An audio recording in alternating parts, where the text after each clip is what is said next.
और जिस तरीके से इन जिहादियों की नींद हमने अपने दिल्ली एनसीआर में उड़ा रखी है, बस वही कुछ ताकत आप लोगों के अंदर देने के लिए आ रहे हैं कि आप लोग भी ऐसे ही काम करें जो हम अपने दिल्ली एनसीआर क्षेत्र में कर रहे हैं।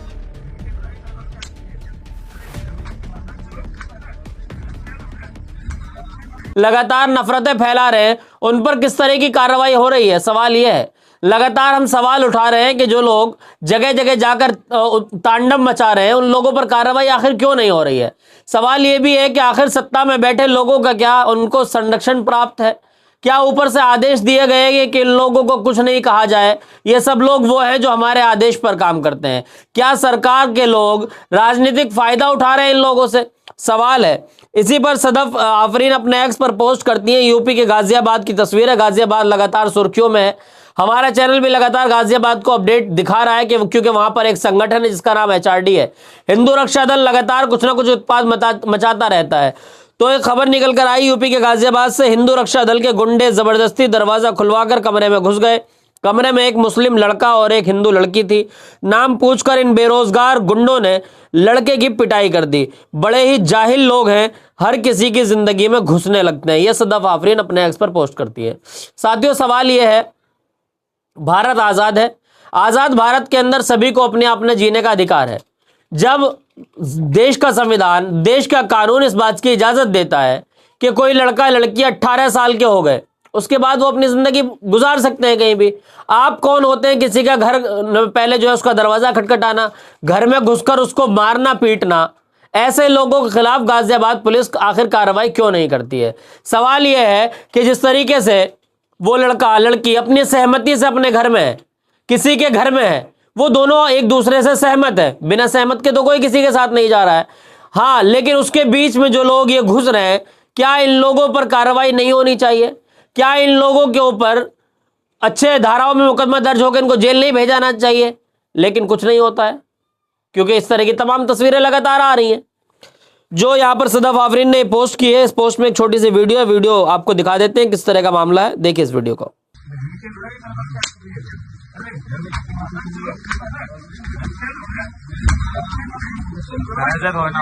जी हाँ साथियों, आपने इस वीडियो को देख लिया। मैं आपको एक वीडियो और दिखाने जा रहा हूं जो कि बिहार से आ गई है। बिहार के सीतामढ़ी से तस्वीर आई है। एक मस्जिद है। यह मस्जिद कहां पर है? खुरशाह शरीफ मस्जिद में तोड़ी गई मस्जिद सीतामढ़ी में, यह लिखा गया है। एक्स पर पोस्ट है। करिश्मा अजीज अपने एक्स पर पोस्ट करती हैं।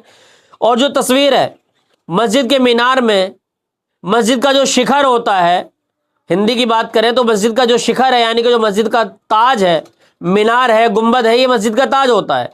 मीनार में रस्सी डालकर उसको खींचकर नीचे की तरफ तोड़ा जा रहा है। खुशी महसूस हो रही है, लेकिन बिहार में भी डबल इंजन की सरकार है। पिछले दिनों सरकार बनी। नीतीश कुमार जी, क्या आपकी पुलिस नतमस्तक है यहां पर कार्रवाई करने के लिए? सवाल यह है कि जब लगातार आवाज उठाई जा रही है, जब लोग अपने एक्स पर पोस्ट कर रहे हैं, तो आखिर क्यों नहीं इन पर कार्रवाई होती है? कहीं किसी के घर में बहू बेटियों को घुसकर पीटा जाता है। कहीं जो है बिहार के अंदर जहां ये कहा जाता है कि शराब जो है वो बैन है, लेकिन शराब की बड़ी बड़ी गाड़ियां पकड़ी जाती है। वही बिहार के अंदर मस्जिद के मीनार तोड़े जा रहे हैं। क्या चल रहा है देश के अंदर? क्या देश के अंदर इस तरह के उन्माद मचाने वाले लोगों के खिलाफ कोई कानून नहीं बनाया जा सकता?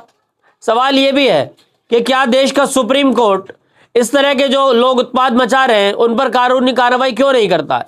सुप्रीम कोर्ट को ऐसा कानून क्यों नहीं पारित कर रहा है कि ऐसे लोग कहीं पर भी हो, किसी भी राज्य में हो, उनके खिलाफ कार्रवाई होनी चाहिए?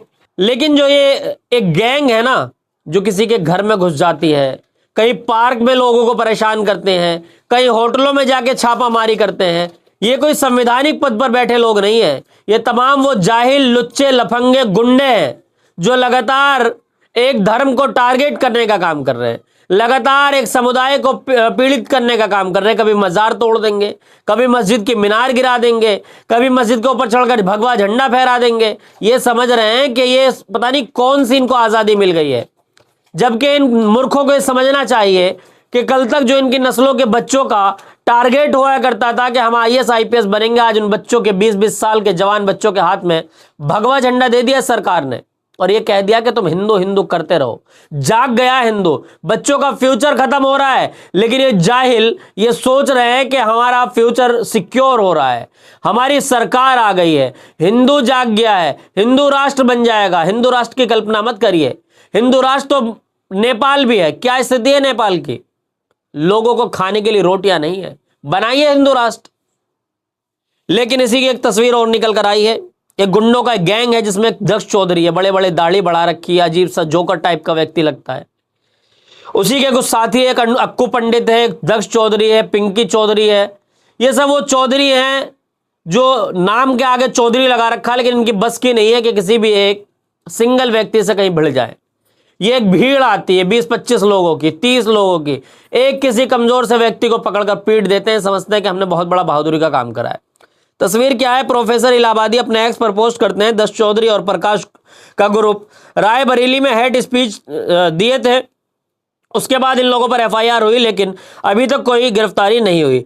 अब ये लोग 19 तारीख को गुजरात जा रहे हैं और गुजरात पुलिस को सचेत रहने की जरूरत है। इसमें एक वीडियो पोस्ट की गई है।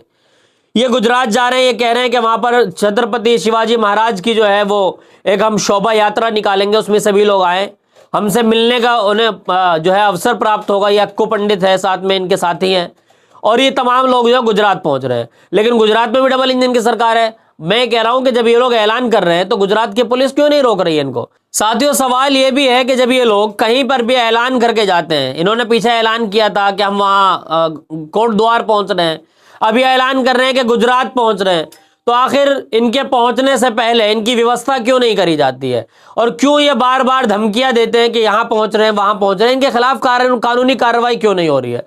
सवाल यह है कि इन लोगों को जेल में ठूसने से क्या पुलिस को डर लग रहा है, अमित शाह को डर लग रहा है, या फिर सत्ता में बैठे उन तमाम लोगों को डर लग रहा है जो लोग राजगद्दी समझ बैठे हैं? ये लोकतंत्र की गद्दी है, राजतंत्र नहीं है। ये आज सत्ता में हो, कल नहीं रहोगे। मैं ये कहना चाहता हूं कि जो लोग भी देश का माहौल खराब कर रहे हैं, जो लोग भी उत्पाद मचाने की कोशिश कर रहे हैं, इन लोगों के खिलाफ कार्रवाई क्यों नहीं होती है? जो अनाउंसमेंट किया है इन्होंने 19 फरवरी का गुजरात जाने का, देखिए इस वीडियो में किस तरह का अनाउंसमेंट कर रहे हैं, कितना मतलब अपना आपको फख्र महसूस कर रहे हैं, अपना आपको प्राउड फील कर रहे हैं कि पता नहीं कितना अच्छा काम करते हैं। देखिए इनकी वीडियो।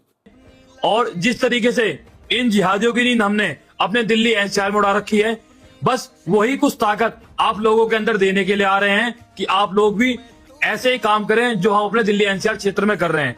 जी हाँ साथियों, आपने इस वीडियो को भी देख लिया। चलता चलता मैं आपको एक वीडियो और दिखाऊंगा। उसमें अब इन अंधभक्तों की जो है कहीं ना कहीं कुटाई भी हो रही है, कुछ लोग इनको घेर भी रहे हैं। जो लोग दूसरों की वीडियो बनाते थे, दूसरों के साथ आईडी कार्ड मांगते थे, अब इनके भी आई कार्ड मांगे जा रहे हैं। तो कहीं ना कहीं लोग जो है अब समझ रहे हैं चीजों को। सभी समुदाय के, सनातन धर्म के लोग भी समझ रहे हैं, लोग भी समझ रहे हैं कि नहीं, ये सब कुछ ड्रामा है। धर्म की आड़ में ड्रामा किया जा रहा है और लोगों को गड्ढे में धक्का दिया जा रहा है। साथियों, खबर क्या है? आदिल सिद्दीकी आजमी अपने एक्स पर पोस्ट करते हैं कि दीपक कुमार ने जो साहस दिखाया था वो साहस हर जगह देखने को मिल रहा है। वीडियो बनारस की बताई जा रही है, जहां कुरैशी लोगों की दुकान का लाइसेंस चेक करने आए लोगों को गाली खाकर दुम दबाकर भागना पड़ा। खुद को अधिकारी बता रहे हैं। ये कुरैशियों ने जब आईडी मांगना शुरू किया तो फिर क्या गालियां देना शुरू किया तो दुम दबाकर भागे। ये वीडियो भी देखिए। ये वो लोग हैं जो लगातार मुसलमान के चिकन की दुकान हो, कोई होटल हो, उस पर जाकर लाइसेंस मांगते हैं। आप कौन है? आप फूड लाइसेंस इंस्पेक्टर हैं? क्या हैं आप? एफएसएसआई के इंस्पेक्टर हैं? या आपको कोई संवैधानिक पद दिया गया है? कुछ नहीं है। बस ये सरकार के छोड़े हुए सरकारी गुंडे हैं, सरकारी हिंदू हैं। देश के अंदर जो बड़ी तादाद में रहने वाले हमारे सनातनी भाई हैं, उनको सलाम है। वो लोग ऐसे नहीं हैं। ना सनातन धर्म का ये संदेश है कि आप किसी को क्षति पहुंचाए, किसी का नुकसान करें। ये तो सरकारी लोग छोड़े हुए हैं जिनको बाकायदा पैसा दिया जाता है कि तुम जाकर उत्पात मचाओ, पीछे हम बैठे हैं। तो इस तरह की तमाम वीडियो जो आ रही हैं वो कहीं ना कहीं लोगों को परेशान करने वाली है। इस वीडियो को देखिए जहां ये दुम दबा के भाग रहे। देखिए इस वीडियो। आईडी दिखाओ, आईडी दिखाओ, आईडी दिखाओ, आईडी दिखाओ, आईडी दिखाओ। कौन अधिकारी है? आईडी दिखाओ, आईडी दिखाओ, अधिकारी न रहे।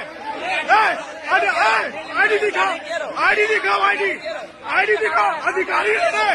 अरे कौन अधिकारी है? कौन अधिकारी है? आईडी दिखाओ, आईडी दिखाओ, दिखाओ आईडी, दिखाओ आईडी, आईडी दिखाओ, अधिकारी नहीं दिखाओ। जी हाँ साथियों, आपने इस वीडियो को देख लिया। अब इन तमाम वीडियो को देखकर क्या कुछ लगता है आपको कि क्या देश के अंदर देश को तोड़ने की लगातार साजिश की जा रही है, और जो लोग इस साजिश को रच रहे हैं क्या उन लोगों के खिलाफ कार्रवाई होनी चाहिए? और अगर आप चाहते हैं कि कार्रवाई होनी चाहिए तो कमेंट बॉक्स आपके लिए बनाया गया है। कमेंट में अपनी एक एक राय जरूर दें। देश का हर वो नागरिक जो देश से प्यार करता है कमेंट में अपनी राय जरूर दें, कि ताकि आपकी राय हमारे लिए बहुत महत्वपूर्ण रहती है। आपसे एक रिक्वेस्ट है, आपने अभी तक हमारे चैनल को सब्सक्राइब नहीं किया है तो नेशन ट्रुथ को सब्सक्राइब कर लें, बेल आइकन बटन को जरूर दबाएं ताकि सबसे पहली वीडियो आपको मिल सके। फिर मिलूंगा किसी वीडियो के साथ, देखते रहिए नेशन ट्रुथ।